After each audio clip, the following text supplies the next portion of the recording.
A big fat hello to all the beautiful people who like to watch my videos and they're always encouraging me and pushing me to outperform myself. Thank you very much guys. This channel belongs to you. आज हम आ गए हैं अपने spoken English course के 8वें दिन पर और आज की वीडियो मैंने उन लोगों के लिए बनाई है जो कहते हैं कि यार कितनी भी ग्रामर पढ़ लो कोई फ़ायदा तो लगता नहीं है, कहीं यूज़ तो होती नहीं है ये ग्रामर, क्यों पढ़ें हम ग्रामर। या फिर उन लोगों के लिए जो 7 दिनों से रोज़ स्पोकन इंग्लिश की प्रैक्टिस करके मेरे साथ ग्रामर को प्यार करना सीख गए हैं। इवन अगर आप इस चैनल पर फर्स्ट टाइम आए हैं और आपको लगता है कि यार ग्रामर सिखानी है तो ग्रामर सिखाओ, नहीं सिखानी है तो कुछ ऐसा बताओ कि मेरी इंग्लिश इम्प्रूव हो जाए, मेरे कम्युनिकेशन स्किल्स इम्प्रूव हो जाए, मैं इंग्लिश में बात करना सीख जाऊँ, तो ये वीडियो आपके लिए भी कम्प्लीटली रिलेटेबल होने वाली है। तो आज के वीडियो में गाइज हम सीखने वाले हैं प्रेजेंट कंटिन्यूअस टेंस। उससे काफ़ी ज़्यादा इम्पॉर्टेंट हम ये समझेंगे कि टेंसेस को पढ़ने का सही तरीका क्या होना चाहिए। इस टेंस की हेल्प से हम बनाएंगे बहुत interesting sentences, idioms, expressions use करके, फ्रेजेस यूज़ करके, ताकि आपकी कम्युनिकेशन स्किल्स और ब्यूटिफाई हो पाए। इसके साथ हम करेंगे स्पीकिंग प्रैक्टिस, ताकि आप मुझे कभी भी ये ना कहें मैम आप सिखा तो रहे हो पर मैं बोलूँ किसके साथ, इंग्लिश एनवायरनमेंट नहीं है। मेरे साथ बोलो, वीडियो को बार बार सुनकर प्रैक्टिस करो, इससे आपके माउथ मसल्स ट्रेन होंगे और आप इंग्लिश को और नेचुरल तरीके से बोलना सीख पाएंगे। अगर आप पूरी वीडियो को देखते हैं आज तो आपके कॉन्फिडेंस लेवल में 200% का कॉन्फिडेंस लाना और आपकी लैंग्वेज कॉम्पिटेंसी में एटलीस्ट 15% का इम्प्रूवमेंट लाना मेरी रिस्पॉन्सिबिलिटी है। और वीडियो के एंड में मैं आपसे शेयर करूँगी कि वो एक ऐसी कौन सी टेक्निक है जिससे आप किसी भी चीज़ को जब याद करते हैं तो और बेहतर तरह से याद कर पाएंगे, उसका यूज़ समझ पाएंगे और उसको और अच्छे तरीके से यूज़ कर पाएंगे, एक स्टोरी के थ्रू समझेंगे। और इसके साथ मैं आपके साथ कुछ ऐसे वर्ड्स या कुछ ऐसी वर्ब्स भी डिस्कस करने वाली हूँ जिन वर्ब्स के साथ प्रेजेंट कंटिन्यूअस टेंस कभी यूज़ नहीं होता। Surprising right? मतलब ऐसा नहीं है कि आप हर वर्ब में आईएनजी लगा सकते हो। कुछ वर्ब्स ऐसी हैं जो कभी आईएनजी के साथ दोस्ती करती ही नहीं है, वो कह रही है हमें आईएनजी बिल्कुल नहीं चाहिए, हम आईएनजी के साथ नहीं रह सकते। तो वो कौन सी वर्ब्स हैं वो सीखेंगे। तो let's dive into the video right away. Present continuous tense हमें कुछ इस तरह के इंटरेस्टिंग सेंटेंसेस को हिंदी से इंग्लिश ट्रांसलेट करने में हेल्प करेगा। जैसे ये म्यूज़िक इतना तेज है कि इससे मेरा दिमाग ख़राब हो रहा है। होता है ना जब आपके नेबर्स बहुत लाउड म्यूज़िक प्ले करते हैं तो आप कहते हो यार दिमाग ख़राब हो रहा है इतने तेज म्यूज़िक से। वो तुम्हारा पागल बना रहा है, कोई भी काम चल रहा है। वो हमेशा चाबी घुमाती रहती है, मतलब हमेशा चाबी खो देती है। आप वही हैं क्या जिसने ब्लू ड्रेस पहनी हुई है? कितना कॉमन सेंटेंस है। आप जब किसी से फर्स्ट टाइम मिलने जाते हैं और आप उन्हें नहीं जानते तो आप कुछ ऐसी पहचान बताते हैं कि आप वही हैं क्या जिन्होंने ये किया हुआ है। इसी से आप अपना फर्स्ट इम्प्रेशन सेट करेंगे। तुम इतना अजीब बिहेव क्यों कर रहे हो? तुम्हें किस चीज़ से स्ट्रेस हो रहा है? क्या आप इसमें से कोई भी सेंटेंस को हिंदी से इंग्लिश में ट्रांसलेट कर सकते हैं? अगर कर सकते हैं तो प्लीज़ मुझे बताएं, मैं सबसे पहले आपको ही रिस्पॉन्स करूँगी। ओके, तो कोई भी टेंस पढ़ने से पहले आपको ये समझना है कि मुझे इस टेंस की अपनी ज़िंदगी में क्यों ज़रूरत है, क्यों इस टेंस के बिना मेरी फ्लुएंसी हमेशा अधूरी रहने वाली है। जब ये बात समझ आएगी तो रूल्स भी समझ आएंगे। तो आप प्रेजेंट कंटिन्यूअस टेंस को यूज़ करते हो उन एक्शंस के बारे में बात करने के लिए जो बोलते समय हो रहे हैं। जैसे मैं आपको पढ़ा रही हूँ, आप अपने नोट्स बना रहे हैं, नहीं बना रहे हैं तो जाएँ नोटबुक लेकर आएँ और नोट्स बनाएँ। और आप वीडियो देख रहे हैं, कोई भी काम चल रहा है। सेकंड, आप इस टेंस को यूज़ करते हैं टेम्पररी सिचुएशंस बताने के लिए। मतलब ये काम हमेशा नहीं होता, हमेशा होता तो सिंपल प्रेजेंट टेंस से बनाते। मतलब ये एक टेम्पररी सिचुएशन है, कुछ दिनों तक रहने वाली है। जैसे मैं अपने एक दोस्त के साथ रह रहा हूँ आजकल, जब मुझे रूम मिल जाएगा, अपार्टमेंट मिल जाएगी तो मैं शिफ्ट कर लूँगा, तो मैं आजकल अपने दोस्त के साथ रह रहा हूँ। इस तरह के सेंटेंसेस के लिए भी आपको प्रेजेंट कंटिन्यूअस टेंस चाहिए। सबसे इम्पॉर्टेंट फैक्ट, आपको पता है इज़ एम आर की हिंदी होती है। जब आप कहते हो ना ये काम हो रहा है तो जो सेंटेंस की लास्ट में है लगता है उसकी इंग्लिश है इज़ एम आर। और अगर वर्ब में आईएनजी आया है उसका मतलब है कि हिंदी में ये काम हो रहा है। मतलब 90% केसेस में आईएनजी ये दिखाएगा कि ये एक्शन बोलते समय चल रहा है। आईएनजी मतलब रहा और इज़ एम आर मतलब है।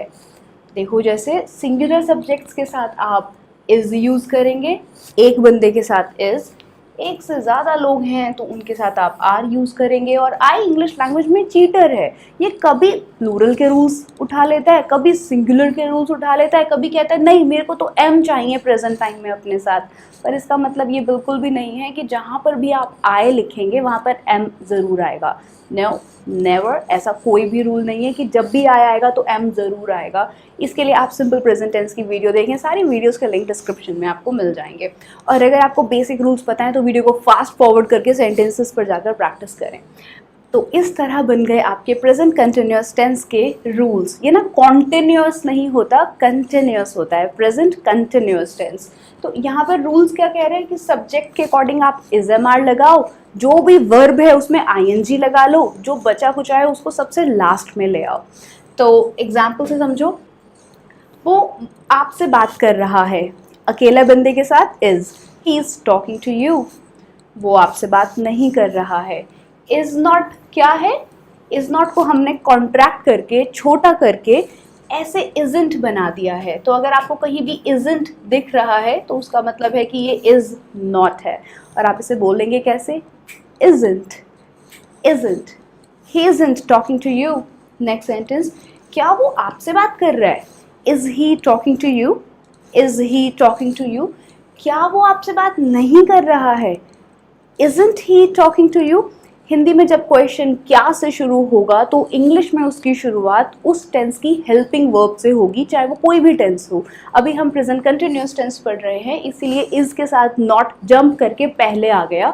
और क्योंकि हमें थोड़ा फ्लुएंट साउंड करना था तो हमने ही, इज ही नॉट ना बोलकर, वो भी सही है पर वो आपकी फ्लुएंसी को थोड़ा ब्रेक करेगा, इसलिए आप नॉट को इज के साथ ही लगाएं। तो ये बन गया isn't he, isn't he talking to you। क्या वो आपसे बात नहीं कर रहा है, आप दूसरे को छेड़ रहे हो, वो आपसे बात नहीं कर रहा है क्या, isn't he talking to you। Questions बनाना सीखो, वो आपसे बात क्यों कर रहा है, मुझे नहीं अच्छा लग रहा कि वो आपसे क्यों बात कर रहा है, तो सबसे पहले क्यों की इंग्लिश आएगी। why, हेल्पिंग वर्ब क्या है, is, why is he talking to you, why is he talking to you। और अगर मैं कह रही हूँ कि वो आपसे बात क्यों नहीं कर रहा है, आपको जवाब चाहिए। क्वेश्चन वर्ड आया है हिंदी में सेंटेंस के बीच में, इसीलिए हमने सबसे पहले वाई की इंग्लिश बनाई है। वाई, हेल्पिंग वर्ब क्या है, बात किसकी हो रही है, एक बंदे की हो रही है। एक बंदा मतलब ही के साथ आप हमेशा इज लगाओगे। Why isn't he talking to you, why isn't he talking to you. अब आप बनाएं, वो कल मुझसे मिलने आ रही है, वो मुझसे कल मिलने नहीं आ रही है, नेगेटिव।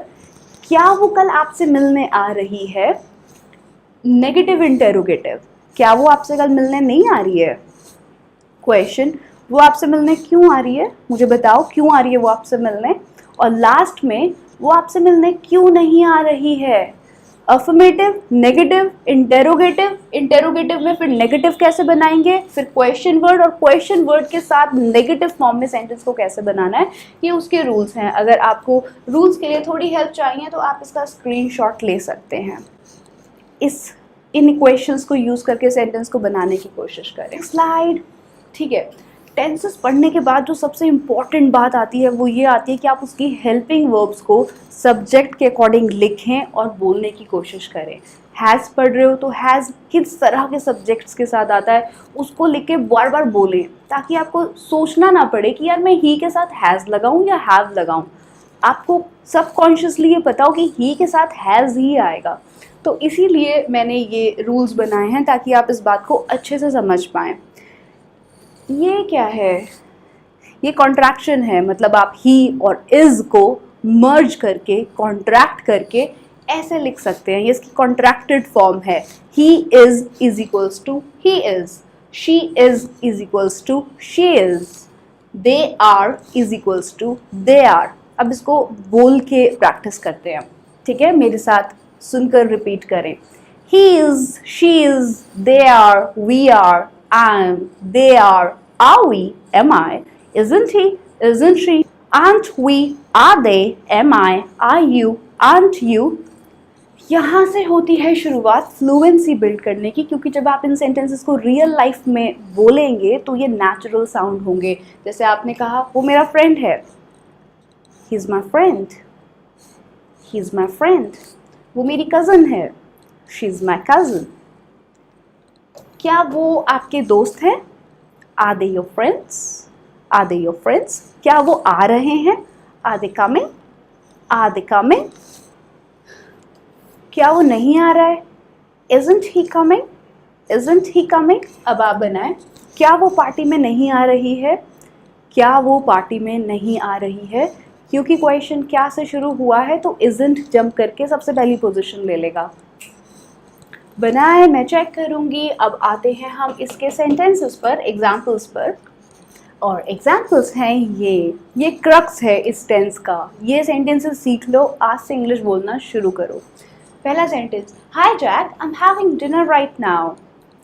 आप खाना खाने वाले हैं या खाना खाने जा रहे हैं या खा रहे हैं और आपके पास आपके फ्रेंड का कॉल आता है, तो आप उसको क्या कहोगे? भाई मैं खाना खा रहा हूँ, अभी कॉल करता हूँ। ब्रो और Jack, I am having lunch right now. मैं आपको थोड़ी देर में कॉल करता हूँ। ये हमने इससे पहले वाली वीडियो में सीखा था कि मुझे आपको थोड़ी देर में कॉल करने दो। Let me call you back in a while. Let me call you back in a while. Hi Jack, I am having dinner right now. Let me call you back. Let me को आप let me भी बोल सकते हैं। Let me call you back in a while. सुनो और repeat करो। Hi Jack, I am having dinner right now. Let me call you back in a while. Next sentence, मैं आजकल अपने एक दोस्त के साथ रह रहा हूँ।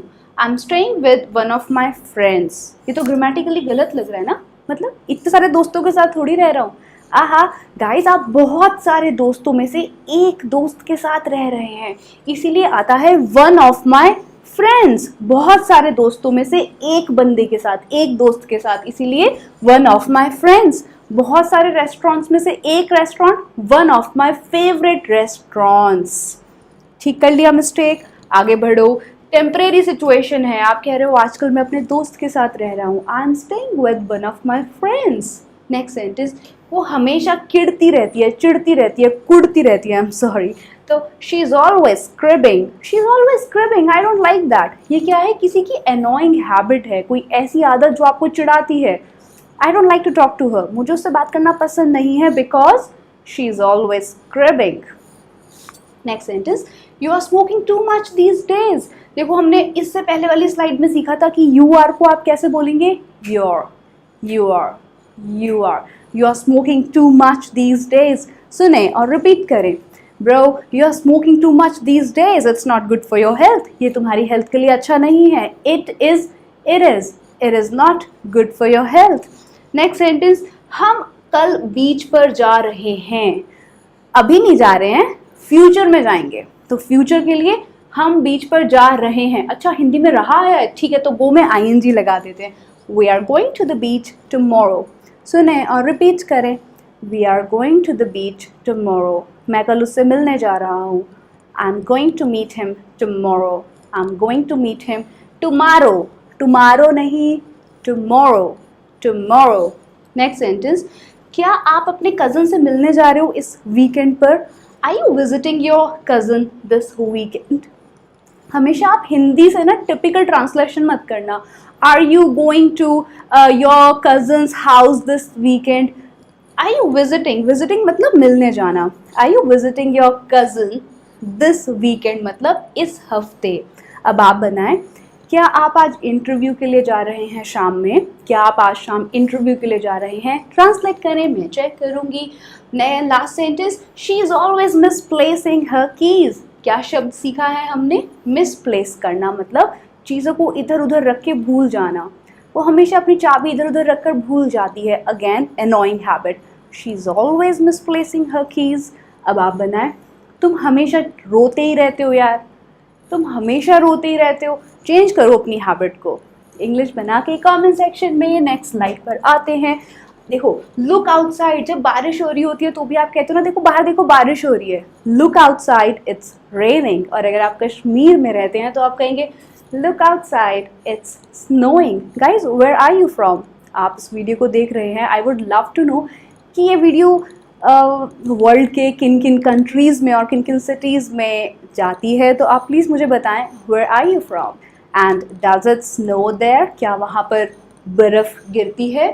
तो look outside, it's snowing, it is snowing, it is snowing, it is snowing. Next sentence, तुम वहां कर क्या रहे हो? What are you doing over there? आपने ये सेंटेंस, मुझे पता है कि इस वीडियो से पहले भी कई बार सुना है, समझा है, आता भी आपको ट्रांसलेट करना, पर क्या आप इसको ऐसे बोल पा रहे हो? What are you doing over there? What are you? What are you? What और are को एक यूनिट बना दो.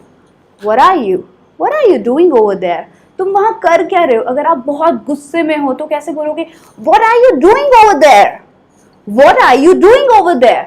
कमरे में खुद को बंद करके प्रैक्टिस करना, वरना घर वालों को ऐसा लग सकता है कि हमारा बच्चा ठीक है. तो अकेले बैठ के प्रैक्टिस करना, पर इसी इमोशंस के साथ बार बार रिपीट करना.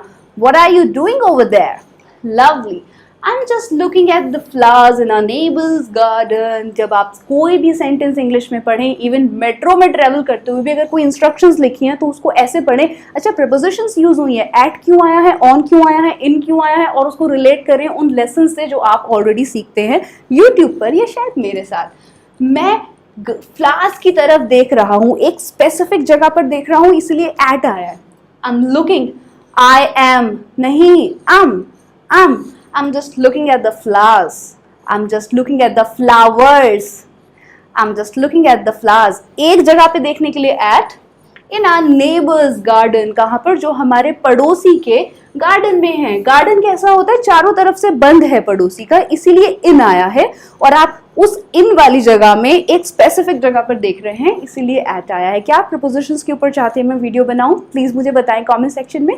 मैं आने वाली वीडियोस में उसको जरूर कवर करूंगी.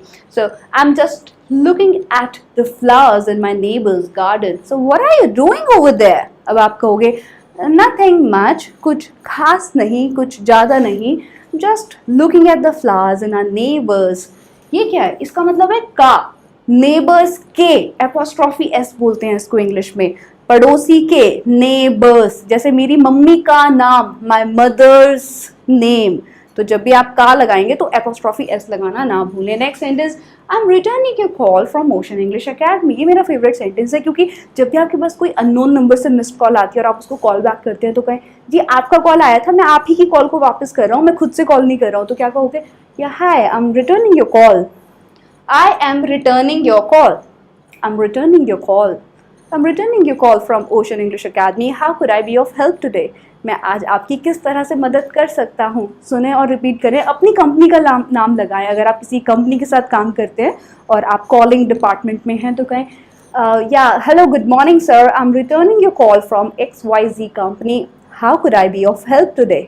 मैं आज आपकी किस तरह सहायता कर सकता हूँ? सुनो और रिपीट करो. Hello sir, I'm returning your call from XYZ company. How could I be of help today? ऐसे कॉल ओपनिंग देखना, फिर बिजनेस की सेल्स देखना कितनी जल्दी ग्रो होगी. Next sentence, I'm living with my sister until I find an apartment. Until मतलब जब तक मुझे अपार्टमेंट नहीं मिल जाती, मैं अपनी सिस्टर के साथ रह रहा हूँ. Temporary situation. सो एक बार सुनकर फिर से रिपीट करो. I'm living with my sister until I find an apartment. So where are you staying these days? आप आजकल कहाँ रह रहे हैं? I'm staying with my sister until I find an apartment. ऐसे ही बोलना. Next slide. It is drizzling outside. जब हल्की हल्की बूंदाबांदी होती है तो आप उसको drizzle बोलते हो. तो बाहर हल्की हल्की बूंदाबांदी हो रही है, अपने साथ अम्ब्रेला ले जाओ. It is drizzling outside. अपने साथ अम्ब्रेला ले जाओ. क्या होगी इसकी इंग्लिश? बताना कमेंट सेक्शन में. अपने साथ अम्ब्रेला ले जाओ. लेके जाने की इंग्लिश कैरी हो सकती है. थोड़ा सा हिंट दे दिया है, अब आप ट्रांसलेशन खुद करें. बाहर बहुत गंदी गर्मी है, मतलब उबल रहा है, इतनी गर्मी है कि लोग उबल रहे हैं. मतलब पता नहीं, हम हिंदी में ऐसे नहीं बोलते, पर इंग्लिश में आप कहोगे it is boiling outside. It is boiling outside. It's boiling today. It's scorching today. बहुत गर्मी है. क्या वो आ रही है पार्टी में? उप्स, ये तो होमवर्क था. चलो हेल्प ले लो. Is she coming to the party? Is she coming to the party? आप बनाओ. वो पार्टी में क्यों नहीं आ रही है? वो पार्टी में क्यों नहीं आ रही है? पहले क्यों की इंग्लिश. नेक्स्ट सेंटेंस, तबीयत कैसी है अब आपकी? कल आपने बताया था कि आपको बुखार है, आज कैसा फील कर रहे हैं आप? तो आप कहोगे या I am feeling a bit better now. या I am feeling better now. मैं अच्छा महसूस कर रहा हूँ. रहा की वजह से फील में ING आया है और है के लिए M लगाया है. I'm feeling better now. Thank you very much. I'm feeling better now. I'm feeling better now. I'm currently binge watching all the seasons of. binge watching होता है बिना रुके, आपको कोई वेब सीरीज बहुत अच्छी लगी है तो आप उसके सारे एपिसोड्स एक साथ बैठकर देख रहे हो, एक के बाद एक, एक के बाद एक। क्या देख रहे हो आप आजकल वैसे? बिंज वॉच क्या कर रहे हो इंग्लिश छोड़ के? बताना जरा मुझे। What are you binge watching these days? बताओ। So you'll say I'm currently, मैं आजकल I'm currently binge watching all the seasons of I don't know what the heck। मेरे लेसन्स छोड़ के क्या देख रहे हो बताओ। I'm currently pursuing my final year of graduation। अगर आप पढ़ रहे हैं गाइस तो प्लीज़ इस सेंटेंस को याद कर लें। आपसे जब भी कोई पूछता है कि what are you doing these days और what do you do, आप क्या करते हैं, तो आप ऐसे कहें कि मैं ये पढ़ रहा हूँ। I'm currently pursuing, I am currently pursuing my final year of graduation। और अगर फर्स्ट ईयर में है I'm currently pursuing my first year of graduation। या I'm currently working with XYZ company। या I'm currently working with XYZ company। Are you the one who is wearing a blue dress? क्या आप वही हैं जिसने blue dress पहनी हुई है? हुई है, कोई काम हुआ है, इसीलिए वर्ब में ing लगाकर वर्ब wearing बन गया। Are you the one who is wearing a blue dress? सुने और रिपीट करें। Are you the one who is wearing a blue dress? Lovely, कितना अच्छा बोलते हैं आप। ऐसे ही बोलते रहते हैं इंग्लिश नहीं आती, इंग्लिश नहीं आती। बोल तो रहे हो और क्या करोगे? परफेक्ट, आप मेरे फेवरेट स्टूडेंट्स हैं। Next sentence, someone is waiting for you outside. Boss का कोई बाहर वेट कर रहा है। आप बॉस के पास गए, आपने कहा सर आपका कोई बाहर वेट कर रहा है। Someone is waiting for you outside. Sir someone is waiting for you outside. या दोस्त के घर गए तो भाई तेरा कोई वेट कर रहा है बाहर। Someone is waiting for you outside. देखो अगर धीरे धीरे बोलोगे ना तो टेंस पढ़ने का फिर एसेंस खो जाएगा, उसका कोई फ़ायदा नहीं होगा। टेंसेस की खूबसूरती इसी में है कि मैंने पहले टेंसेस पढ़े हैं तो उससे बनने वाले सेंटेंसेस मैं बहुत फ्लुएंटली बोल पा रहा हूँ। पहले सेंटेंसेस में फ्लुएंसी लाएंगे, आने वाले लेक्चर्स में देखेंगे कि एग्जैक्टली हमें पूरी बात अपनी इंग्लिश में कैसे फ्लुएंटली एक्सप्रेस करनी है। स्टेप बाय स्टेप सब सीखेंगे। तो someone is waiting for you outside. मैं नर्वस हो रहा हूँ। होने की इंग्लिश होती है बी, और बी में हमने लगाया है ing। I am being nervous. I don't know but I am being nervous, और I am feeling a little nervous. मेरा दिमाग खराब हो रहा है। I am losing my mind. मेरा फोकस खो रहा है। I am losing my focus. I don't know why, पता नहीं क्यों। I don't know why but I am losing my focus these days. ऐसा कभी मत बोलना, फोकस लूज होना नहीं चाहिए, मेहनत से काम करना। You are stretching this matter unnecessarily. तो आपका दोस्त किसी बिना बात की बात पर आकर एक ट्रिवियल इशू पर, ट्रिवियल मतलब बिना इंपॉर्टेंस का, पुरानी वीडियोस में ये वर्ड आपने ऑलरेडी सीखा है। तो आपका फ्रेंड बिना बात की बात को आके ऐसे खींच रहा है, ये हुआ, ऐसा किया, तुमने ये किया, ऐसा क्यों नहीं हुआ। तो आप उसको कहोगे you are stretching this matter unnecessarily, let's put an end to it. सारी डॉट्स कनेक्ट करो। अभी तक जो पढ़ा है अब उस सबको जोड़कर अपनी बात को इंग्लिश में बताना सीखो बेहतर तरीके से। I think you are stretching this matter unnecessarily, let's put an end to it. ख़त्म करो इस बात को। I am longing to see you. Longing मतलब तड़पना, किसी चीज़ के लिए बहुत ज़्यादा उम्मीद करना। तो अगर मेरा कज़न लंदन में है तो मैं उसको कहूँगी भाई I am longing to see you, मेरा बहुत मन कर रहा है आपको देखने का। I am longing to meet you, मेरा बहुत मन कर रहा है कि मैं आपसे मिलूँ। आप इससे कोई सेंटेंस बनाएं। आई एम लॉन्गिंग किस चीज़ के लिए आप बहुत ज़्यादा उम्मीद कर रहे हैं। I am longing to do this. This loud music is driving me insane। इसमें इंग्लिश एक्सप्रेशन है driving me insane, मतलब पागल करना, दिमाग खराब करना। नर्ड्स मतलब भी पागल होता है। This loud music is driving me insane। अब बहुत सारे लर्नर्स के साथ इंग्लिश बोलते टाइम प्रॉब्लम ये आती है कि जब वो इंग्लिश बोल रहे होते हैं तो उनके फेशियल एक्सप्रेशंस उससे मैच नहीं करते। इससे उनकी इंग्लिश थोड़ी डल लगती है और ऐसा लगता है कि ज़बरदस्ती इंग्लिश बोली जा रही है। तो जब आप प्रैक्टिस करें तो कोशिश करें कि आपके फेशियल एक्सप्रेशंस और इमोशंस उस सेंटेंस में आने चाहिए। जैसे आप यहाँ पर आप थोड़े इरिटेटेड हैं कि यार इतना तेज music, this music is driving me nuts. Stress loud nuts पर, this loud music is driving me nuts. Very good, practice करते रहो। वो तुम्हारा पागल बना रहा है। फिर से एक English expression, making a fool out of someone. Making a fool out of someone मतलब किसी का पागल बनाना।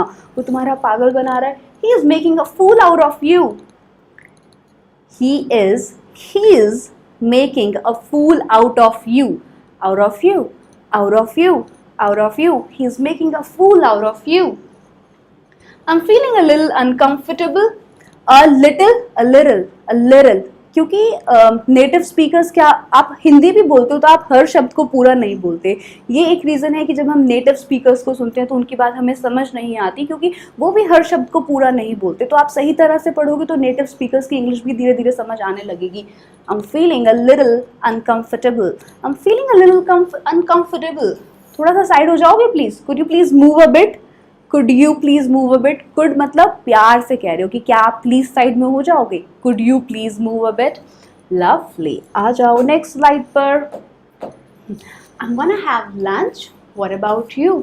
तो मैंने कहा आप क्या कर रहे हो. What are you doing. तो आपने कहा मैं बस खाना खाने जा रहा हूँ. आप क्या कर रहे हो. कोई काम फ्यूचर में होने वाला है, इसीलिए I am going to do this. मैं ये काम करने वाला हूँ. I am going to do this. और गोइंग टू को आप गोना लिख सकते हैं. जहाँ पर भी गोइंग टू आएगा वहाँ पर आप उसको कॉन्ट्रैक्ट करके गोना लिख सकते हैं. जैसे हमने लेट मी को लेमी लिखा था. तो आई एम गोना, पर ये इनफॉर्मल है. ये आप बॉस के साथ ना लिखें कि sir I am not gonna do that. Job चली जाएगी, मेरे को मत बोलना. ये इनफॉर्मल है, बस दोस्तों के साथ यूज़ करना है. बॉस के साथ पूरा सेंटेंस लिखें. Sir I will be doing this और I am going to do that. तो I am gonna have lunch right now. What about you. What about you. What about you. What about you. What about you. क्या कर रहे हो आप. I am gonna have lunch right now. What about you. क्या चीज़ आपको उदास कर रही है.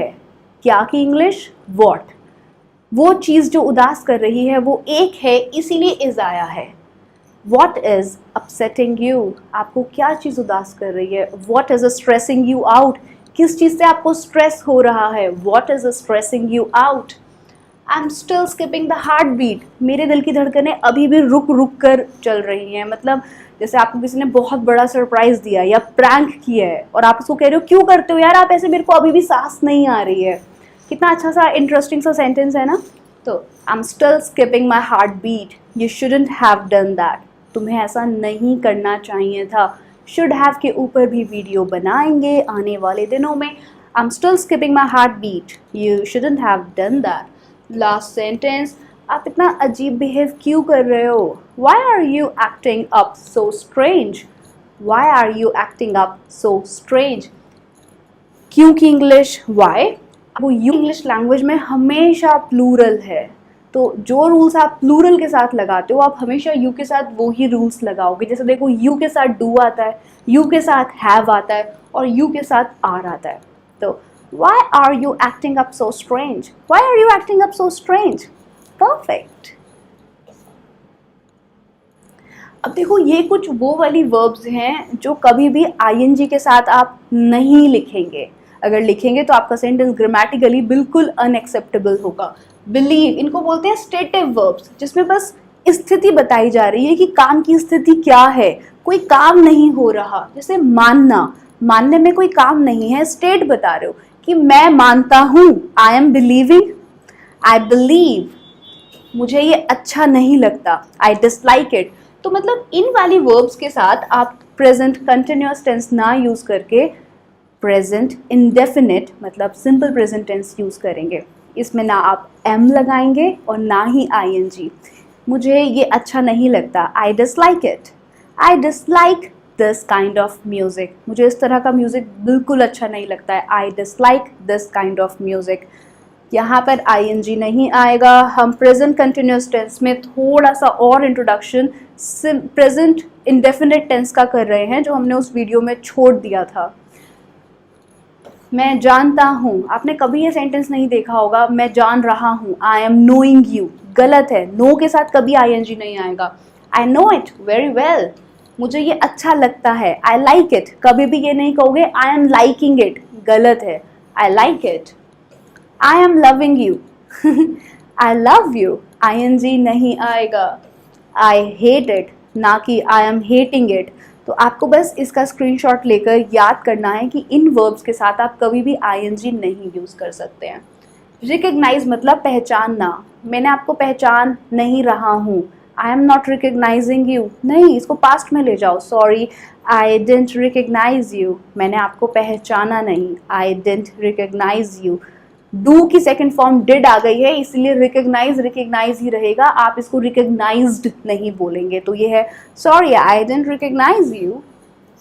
आई सपोज सो, मैं ऐसा सोचता हूँ, मुझे ऐसा लगता है, सो आई सपोज सो, क्या आपको लगता है कि वो आएगा? या आई सपोज सो, हाँ मुझे ऐसा लगता है, I am supposing so, big no. I am understanding you, no I understand you, मैं आपके अनकहे शब्द भी समझता हूँ, I understand your unspoken words, I understand your unspoken words, English lovers. I want it, मैं ये चाहता हूँ, ना कि I am wanting it. I want to talk to you, मैं आपसे बात करना चाहता हूँ, I want to talk to you. I wish, काश मैं ये काम कर पाता, आई विश मैं आपसे मिल पाता, आई विश मैं बहुत फ्लुएंट इंग्लिश बोल पाता, इसमें विश की बात नहीं है, प्रैक्टिस करो बोलने लगोगे। आई विश मैं आपके किसी काम आ पाता, क्या आप इसकी इंग्लिश बना सकते हो? काश मैं आपके किसी काम आ पाता। अगर आप नहीं बना पाएंगे तो मैं कुड के ऊपर एक वीडियो बनाकर आपके साथ शेयर करूँगी। प्रिफर, प्रेफर नहीं, प्रिफर, मैं कॉफ़ी पीना प्रिफर करता हूँ चाय से ज़्यादा, I prefer coffee to tea, coffee to tea मतलब कॉफ़ी टू टी, कॉफ़ी चाहिए चाय से ज़्यादा, आई प्रिफर, मैं प्रिफर करता हूँ, I prefer coffee to tea. अब देखते हैं नेक्स्ट स्लाइड में क्या है, और नेक्स्ट स्लाइड में थोड़े से और कुछ वर्ड्स हैं। ये वर्ड्स कह रहे हैं कि हम सेंस बताते हैं कि वर्ब का सेंस क्या है, वो कैसा फील कर रही है। आई एम फीलिंग यू, नहीं आई फील यू। अगर आपको कोई अपनी प्रॉब्लम्स शेयर कर रहा है तो आप कहेंगे हाँ मैं समझ रहा हूँ आपकी परेशानी, आई feel you, I hear you, मैं आपकी बात सुन रहा हूँ और समझ रहा हूँ, I feel you, I hear you. Taste, कभी नहीं कहोगे ये बहुत अच्छा टेस्ट कर रहा है, it is testing good, it tests good. Seem मतलब लगना, ऐसा लग रहा है कि वो यहीं आ रहा है, इट इज़ सीमिंग, गलत इंग्लिश, इट सीम्स, ऐसा प्रतीत होता है, it seems that he is coming towards अस, वो आ रहा है। कम कोई स्टेटिव वर्ब नहीं है, कम में आपको चलना पड़ेगा, इसीलिए आप इसमें आईएनजी लगा सकते हो। पर जब आप कह रहे हो ऐसा लग रहा है, इसमें कोई काम नहीं हो रहा, बस स्थिति बताई है, तो इसीलिए इसमें आईएनजी नहीं लगाना है। It seems that he is coming towards अस।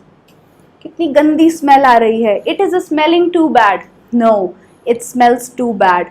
अब इसमें ये कंफ्यूज नहीं होना कि इसका मतलब ये हुआ कि ये चीज़ हमेशा ही गंदी स्मेल करती है, नहीं ऐसा नहीं है। आप प्रेजेंट टाइम में अभी के बारे में अगर बात करोगे तब भी आईएनजी नहीं लगाकर प्रेजेंट इंडेफिनिट टेंस से ही इस सेंटेंस को फ्रेम करेंगे।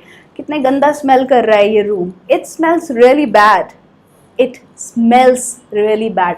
कमरा एक है, रूम ना लगाकर इट लगाया है, इट स्मेल्स रियली बैड। या फिर आप रूम भी लगा सकते हैं, this room smells really bad. Sound मतलब आवाज़, पर आप इसको कैसे यूज़ करते हैं, जैसे मैंने आपको एक प्लान शेयर किया, चलो ये करते हैं, तो आपने कहा हाँ ये अच्छा लग रहा है, ये ही करते हैं, it is sounding good, it sounds good. It के बाद फिर से साउंड में एस लग गया क्योंकि इट मतलब एक वचन। या दिस आइडिया साउंड्स गुड, ये आइडिया अच्छा साउंड कर रहा है। Okay it sounds good. तो अभी आपका कोई भी फ्रेंड या कोलीग या आपके साथ जो काम करते हैं लोग आपको कोई बात बता रहे कि चलो चलो ऐसा कर लेते हैं, तो आप बस उनको इंग्लिश में कहें alright let's do that, it sounds good, it sounds good. Let's भी पढ़ लिया है और साउंड भी पढ़ लिया है, और अगर अभी तक की सारी वीडियोस देखी हैं तो आप समझ पाओगे कैसे हम छोटी छोटी डॉट्स को कनेक्ट करके अपनी फ्लुएंसी को इम्प्रूव कर रहे हैं धीरे धीरे। गाइस ये है एंड इस वीडियो का। मेरा नाम विद्युषी है इसी नोट पर, और अब बात करते हैं कि वो कौन सी टेक्निक है जिससे मेरे को ग्रामर को याद करना थोड़ा ईजी हो जाएगा। Oh heavens, background change, magic happens guys, जादू होता है, बस आपको विश्वास रखना है कि जादू होगा इंग्लिश फ्लुएंसी का। खैर बात ये है कि अगर आपने कभी आइल्स की तैयारी करी है, IELTS stands for international English language testing system, जिसमें आपको रीडिंग पैसेजेस मिलते हैं, उन रीडिंग पैसेजेस को आपको समझ के उसके आंसर्स ढूंढने होते हैं, या अगर आइल्स की तैयारी नहीं करी है और कभी न्यूज़पेपर रीड किया है फोर्सफुली कि मुझे न्यूज़पेपर रीड करना है क्योंकि इंग्लिश इम्प्रूव करनी है, दोनों ही सिचुएशन में आपने एक कॉमन चीज़ एक्सपीरियंस करी होगी कि कई बार पढ़ते पढ़ते 2-3 मिनट के बाद हमें रियलाइज़ होता है मैं पढ़ क्या रहा हूँ यार, मुझे कुछ समझ नहीं आ रहा है मैंने क्या पढ़ा। हम बस इसलिए पढ़ रहे हैं क्योंकि हमें या तो क्वेश्चन का आंसर चाहिए या हम इसलिए पढ़ रहे हैं कि यार इंग्लिश इम्प्रूव करनी है। ऐसे नहीं होता। पहले दिमाग की पावर को समझो, दिमाग को अटैच करो कि मुझे ये क्यों रीड करना है। आइल्स में हो तो क्वेश्चन को रीड करके समझो कि इसके आंसर के लिए पढ़ना है, और अगर इंग्लिश इम्प्रूव करने के लिए न्यूज़पेपर पढ़ रहे हो तो सबसे इंटरेस्टिंग आर्टिकल पर जाओ जो आपकी अटेंशन को ग्रैब करे, जो आपको ये बताए कि मेरे को इसलिए पढ़ो क्योंकि आपको ये सीखने के लिए मिलेगा। जैसे आप इसको ऐसे समझें, अगर आपका कोई बहुत ही ख़ास मित्र आपको कोई मैसेज भेजता है और वो कहता है कि भाई इसकी ना मेरे को इंग्लिश समझ नहीं आ रही है, प्लीज़ बता दोगे आपकी क्या है इसकी ट्रांसलेशन। अब आपको कोई नहीं चाहिए, आप खुद से उस पूरे पैराग्राफ का मीनिंग इंटरनेट से ढूंढकर खुद से पढ़कर समझकर बता दोगे इसका मीनिंग ये है, पता नहीं था मुझे पता है, हाँ इसका मतलब ना ये होता है। तो दिमाग को क्या बात समझ आती है कि कोई चीज़ कितनी अर्जेंट है। जैसे एग्ज़ाम की एक रात पहले आप सब कुछ पढ़ लेते हो एक ही रात में जो पूरे साल नहीं पढ़ा। तो जब भी आप टेंसेस पढ़ें, आर्टिकल पढ़ें, पढ़ने से पहले इंटरेस्ट जगाएं कि मैं इसको क्यों पढ़ूं, क्या होगा इसको पढ़ने से।